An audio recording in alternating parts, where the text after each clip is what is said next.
So yun guys, meron tayong reaction video ngayon. Pakinggan natin ang sinabi ni Idol Eric.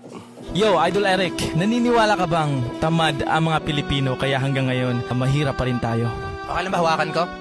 Una sa lahat, ang masasabi ko, mga taong nagsasabi ng ganyan. Kasi alam mo bro, karamihan sa mga kakilala ko na nagsasabi ng ganyan ay mga taong privilege. Lumaking mayaman at kahit kailan hindi pa naranasang maging mahirap.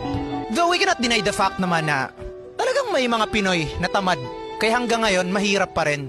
Pero napakaraming dahilan kung bakit hanggang ngayon mahirap pa rin tayo mga Pilipino. At aabutan tayo ng hanggang umaga kung iisa-isahin ko.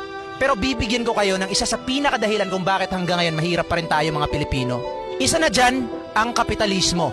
Halimbawa, yung mga kababayan nating construction workers na buong araw may pasan-pasan na mabibigat sa construction site. Tingin mo ba tamad yung mga yan? Nakakapagod yung mga trabaho ng mga construction workers eh.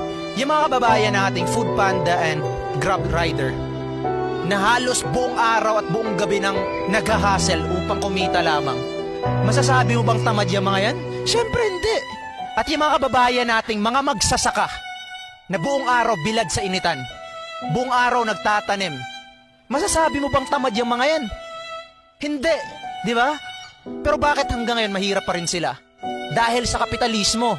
Tuwing anihan, bibilhin mo yung palay ng mga kababayan nating magsasaka. Magkano lang ang presyo niyan? 20 to 25 pesos, di ba? Pero pagdating sa merkado, 50 to 60 pesos kada kilo. Tapos pagdating sa fast food, pag bumili ka ng extra rice, last time na kumain ako, 35 pesos eh. Ganyan ang kapitalismo.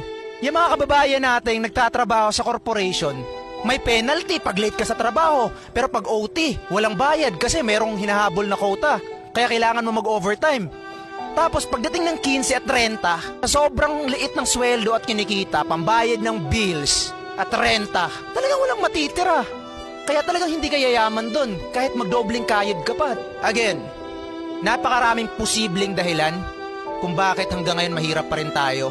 Pero nakakasiguro ako na karamihan mga Pilipino ay masisipag, pero kulang lamang sa pribilehiyo at biktima ng kapitalismo. Ayun.